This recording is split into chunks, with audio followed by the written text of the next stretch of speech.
ضمن برگزار نمودن جوربینی‌های اپراتیوی جستجویی از جانب کارمندان میلیسیا، جوانزن 25 ساله ساکن شهر خوجند با گمان صادر نمودن کردار قلابی دستگیر کرده شد.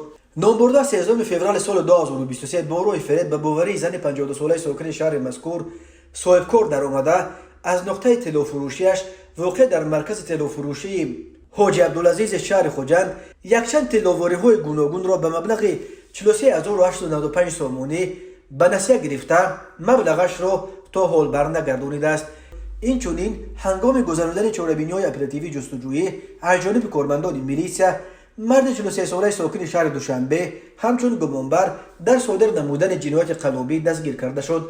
نامبرده ماه دکمبر سال 2022 با راه فریب به باوری مرد 53 ساله ساکن نوع اسپیتامین در آمده با بهانه به نامش گذراندن بنا در نوع مذکور مبلغ 312,000 سامانی برابر به 30,000 دلار امریکایی را گرفته به احتیاجات خود صرف نمود و تا حال مبلغش را برنگردانیده است.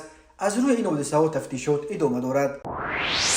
به شعبه وزارت کارهای داخله در ناحیه جیهون عریضه مرد 45 ساله ساکن ناحیه مذکور وارد گردیده است که 4 اپریل سال 2023 تخمینا ساعت 13:00 دقیقه شخصان نامعلوم با راه پنهانی از روی ماشینگرد کوچه رومی یمین نویه یک عدد دوچرخه طبقه اسکوتر را دزدیده از جای حادثه غایب شده است.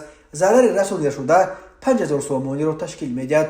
هنگام گذراندن چهاربینی‌های اپراتیوی جستجویی از جانب کارمندان میلیسیا معین کرده شد که جنایت مذکور را نابالغ 17 ساله ساکن ناحیه جیهون صادر نموده است. اوید بین حادثه تفتیشات ادامه دارد.